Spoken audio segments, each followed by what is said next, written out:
Welcome to day 4 of the Practicum Reflections. The point that I want to go over today is teacher assessment and evaluation. On day 4, while I was in Miss Rasmussen's class, I asked her if I could see some of her marking. And she gave me a list, and it was a chart that was set up. It had all the kids' names, and then A, B, C, D. And for A, it was above grade level.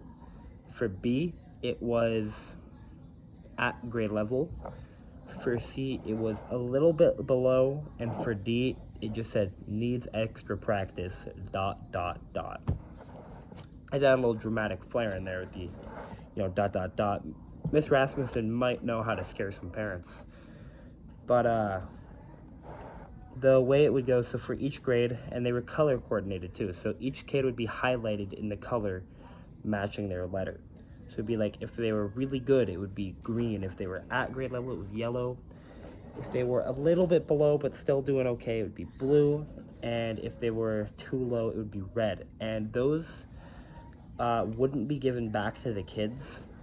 They would just be given to the parents. If the parents want to go over with them with the kids, that's fine, but her main goal is to teach. It's not to set up a hierarchy in the classroom of, oh, Samantha's way smarter than Steven.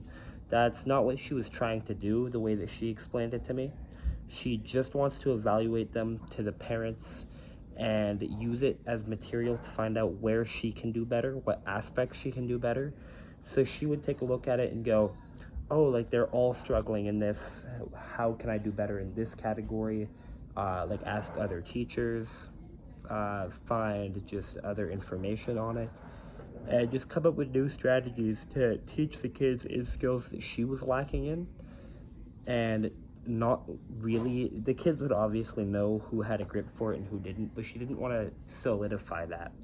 She didn't want to go like, hey, like you did amazing, like you're so smart at this, and then look over at the next kid and immediately go, hey buddy, need a little more work. She wouldn't want to set that feeling that someone is better than one another.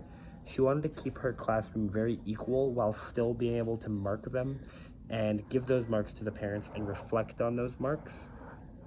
And I think that it's really cool how the way she marks and uses it to improve herself shows that TQS number 2 of career-long learning. And it was just a really interesting way to do it. And when I got to Miss Cook's music class that day, I asked her about marking. Because, marking in a music class, a little bit of hard work, especially the way that music class is. There's nothing written ever. You go sit on a carpet and you sing songs and you work on your beats and you dance a little, and it's a fun time. But there still has to be a mark presented for that class. So I was talking to it, and there's an EA in that class. And the EA would help her watch. Between the two of them, they would see, effort. So there was no skill mark at all. It was only effort. So it was how much were they participating? How hard were they trying? Like, were they having fun? Part of their mark was if they had a smile on their face. And they want kids to show up and to just be happy and work together and participate. And that one would be reported back to the kids, but it was in a really gentle way. I'd be like, hey buddy, like you weren't like trying very hard, like you got a quarter of a star, or like you got a half star. The kids who did really good, they would get a full star.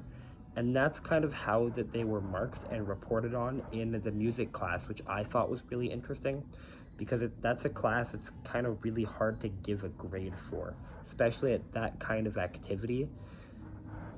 And that pretty much covers the big takeaway on marking from day 4 of my Practicum at Olds. So I'll see you in the next one.